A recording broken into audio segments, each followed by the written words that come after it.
From Superman to the Kardashians, we all have heroes. We all have people whose personalities and influence change the way we present ourselves in public, or at the very least on social media. But what is it about these people that draws us to them? What is it about their lessons that stick with us, and what makes us want to live up to being them? Well, if you've got a few minutes, I thought I'd make a video about that. So sit back, enjoy, let's talk nerdy about heroes, shall we? Hi guys, I am James Can't See and welcome to the video. If you're new to the channel or you've been here before, thank you so much for stopping by and giving me a bit of your time. When I was younger, all I wanted to be was a Jedi, and Spider-Man, and a Power Ranger, and as rich as Batman. No, don't worry, I'm not Hollywood, I'm not rehashing my old ideas just yet. I genuinely wanted to be these people. When I was younger, I looked up to them as my heroes because they had everything that I ever wanted.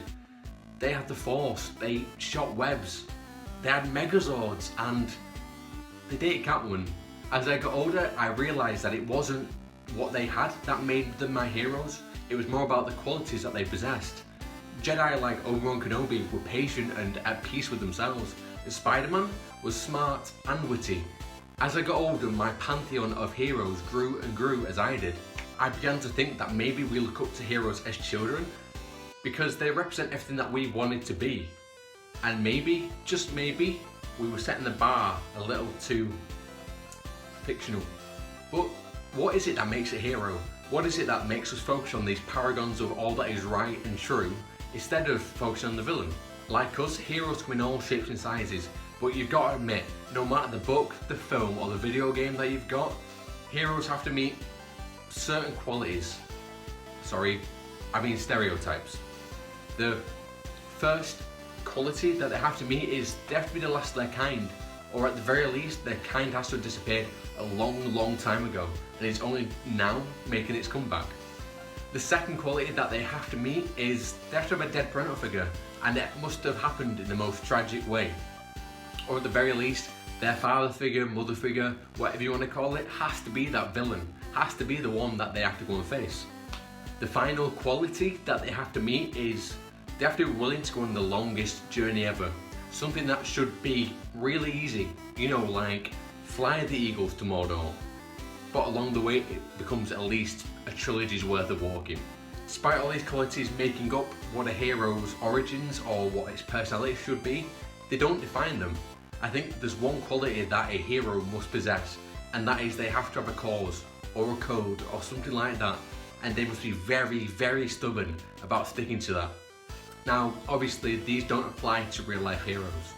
One of my favourite heroes or types of heroes from our world is the literary kind, and this took me ages to appreciate, but writers like Tolkien and Pratchett and even J.K. Rowling, when she's not rambling on Twitter, did something that I definitely don't have the effort to do. They create entire worlds filled with well-developed characters and stories that we can't help but fall in love with. These stories and these characters lend some of the most quotable lines in nerd history, and these quotes help us find ourselves, remember ourselves, and push ourselves. Sometimes real life heroes can appear so much more fictitious than the ones we read about. Like, what on earth is a Kardashian? Can somebody please tell me? We hold ourselves more to these heroes than any other kind. We buy their costumes, we wear their masks, we follow them every single day on social media, and we expect ourselves to carry the ridiculous weight of their rules on our backs day to day. Choosing the right hero is essential, but I'm just a nerd on YouTube. I can't tell you what to do, because it's like a wand from Harry Potter. You have your own reasons for picking them, and that's something very personal. But what I can do is say sometimes it's a good idea to step back, reevaluate before you build them up. That's why I and many other nerds go fictional. If there's something we don't agree with, like Captain America saying "Hail Hydra," we just erase that blip from our headcanon. When thinking about heroes, we often forget those who have been on the hardest of journeys. And each and every day, that's all of us. Whether you defeated an evil vampire before porridge this morning, or you got yourself out of bed in this really difficult time, you need to be your own hero.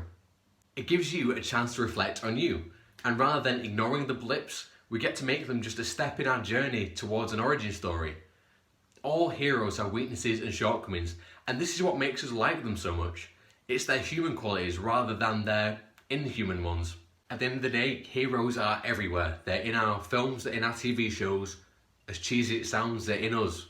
It all comes down to picking the right ones for you. Thanks for watching, guys. Don't forget to like, comment and subscribe. And remember, be your own hero. And of course, stay nerdy.